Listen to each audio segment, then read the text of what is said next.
wanted things I didn't have, so I wanted to start a business. And to tell you the truth, the produce business is a poor man's business. I've heard him say, or heard my mom say that, he always had a big vision, and so it was like, I want to have the biggest fruit market in the world. It's like landscaping. What do you need? A wheelbarrow, a shovel and a rake, a pickup, and a personality, and a big back, and you're rocking and rolling.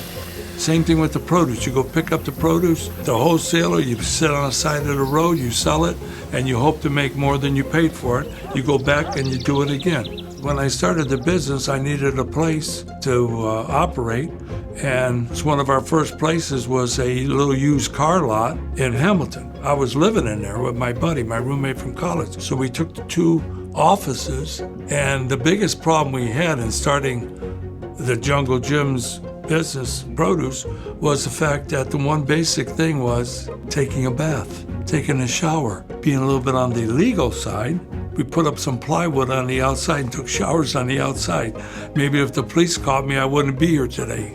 The departments are so big because he let the managers do their own thing. And he wanted a big store. So when it came to, I want the biggest international market, I want the biggest wine department, and he let the managers just kind of fill it in with stuff and build it out the way that they had their vision for it too. I'd run into the coolers with shorts on, and I'd always wear shorts and a t-shirt. So one time at one of the commission houses, somebody asked, who was that? And then I'd walk out of there and smoke would be coming out of me, because it was so cold in there, and I'd paint it. And they said, oh, that's Jungle Man. So I said, oh, I used the name. My last name is Bonamino. You don't want to use that. Even his children call him Jungle. That works good. Something crazy. Right. Just married. That was one of the first things he told me he wanted to have was a monorail. This is in 1974. Most of the things he comes up with, I'm usually the naysayer. And then I know it's good. Yeah. Called Rumpke and they said, hey, we need some porta pies delivered. We don't want the backs though. It's like that kind of thing. They're like, what? What are you going to use them for? We're going to put them in the store. Oh, I'm going to get in touch with Rumpke and make the outside look like a portalette. This will be so fun.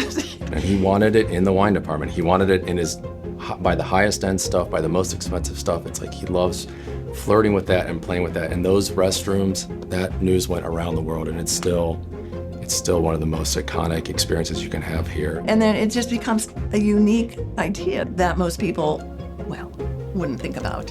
When I look back personally and see what he's accomplished, it's now that I'm stepping more into the role or taking on some of the weight, I just see all the effort and all the conversations and all the meetings and all the decisions. Through the Goering Center's LDI, I was able to see that I too could be a leader if I just tapped into my strengths. And that's been something that's been really foundational for me as I take the step into this next generation.